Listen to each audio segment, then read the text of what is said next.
സുഹൃത്തുക്കളെ, ഈ കാണുന്ന വീഡിയോ എന്താണെന്ന് നിങ്ങൾക്കറിയാമോ? അതെ, ഇത് ഇന്ത്യയിലാണ്. ഇന്ത്യയിലെ ഛത്തീസ്ഗഡിലെ നാരായൺപൂർ ജില്ലയിലെ ഭരണ്ട എന്ന സ്ഥലത്ത് ക്രിസ്ത്യാനികൾ ആണ് എന്ന് പറഞ്ഞുകൊണ്ട്, അതായത് അവർ വർഷങ്ങളായിട്ട് ക്രിസ്ത്യാനികളാണ്, അവർ ക്രിസ്തുമത വിശ്വാസികളാണ് എന്ന് പറഞ്ഞുകൊണ്ട് ആ ഗ്രാമത്തിൽ നിന്നും 26 കുടുംബങ്ങളെ പുറത്താക്കി. അവർ ഗവൺമെൻറ്റിൻ്റെ സംരക്ഷണത്തിൽ, അതായത് പോലീസിൻ്റെ സംരക്ഷണത്തിൽ, ജീവന് ആപത്തുണ്ട് എന്ന കാര്യം പറഞ്ഞുകൊണ്ട് ഗവൺമെൻറ്റിൻ്റെ പ്രൊട്ടക്ഷനിൽ ഒരു തുറസ്സായ പ്രദേശത്ത് ജീവിതം ചിലവഴിക്കുന്നതാണ്.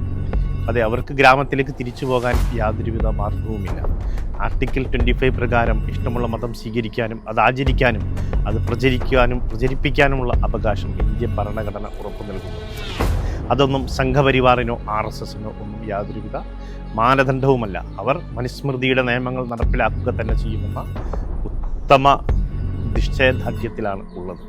അതുകൊണ്ടാണല്ലോ ഇത്തരത്തിലുള്ളൊരു 26 കുടുംബങ്ങളെ, 1-2 കുടുംബങ്ങളെയല്ല, 26 കുടുംബങ്ങളെയാണ് അവരുടെ വീടുകളിൽ നിന്നും ആ ഗ്രാമത്തിൽ നിന്ന് തന്നെ പുറത്താക്കിയിരിക്കുന്നത്. ഇവിടെ എന്ത് നീതി, എന്ത് നിയമം? അതെ, ഇത് കൃത്യമായിട്ട് നൈജീരിയയിലെ, എന്ത് പറഞ്ഞാലും നൈജീരിയയിലെ ബോക്കോ ഹറാമും മറ്റുള്ള കാര്യങ്ങളും പറഞ്ഞുകൊണ്ടിരിക്കുന്ന ക്രിസംഗികൾ, അവർ ഇതിനെക്കുറിച്ച് എന്താണ് അവർക്ക് പ്രതികരിക്കാനുള്ളത്? ഇന്ത്യയിൽ ഇപ്പോൾ അവർ മണിപ്പൂരിൽ ക്രിസ്ത്യാനികൾക്കെതിരെ വളരെ വ്യാപകമായ ആക്രമണം നടത്തിയിരിക്കുന്നു. നിരന്തരം അവരെ വേട്ടയാടുന്നുണ്ട്. നിരന്തരം 300-500-ലധികം ക്രിസ്ത്യൻ ചർച്ചുകൾ തന്നെ മണിപ്പൂരിൽ തകർത്തിട്ടുണ്ട്. ഇതിനെതിരെ ഒന്നും അവർക്ക് യാതൊരു പ്രതിഷേധവുമില്ല. ഇപ്പോൾ കണ്ടോ, ഏറ്റവും ലേറ്റസ്റ്റ് ആയിട്ട് കഴിഞ്ഞ ഈ മാസം 23-ാം തീയതി, 30-ാം തീയതിയാണ്, ഈ 23-ാം തീയതി നടന്ന സംഭവമാണ് ഇത്.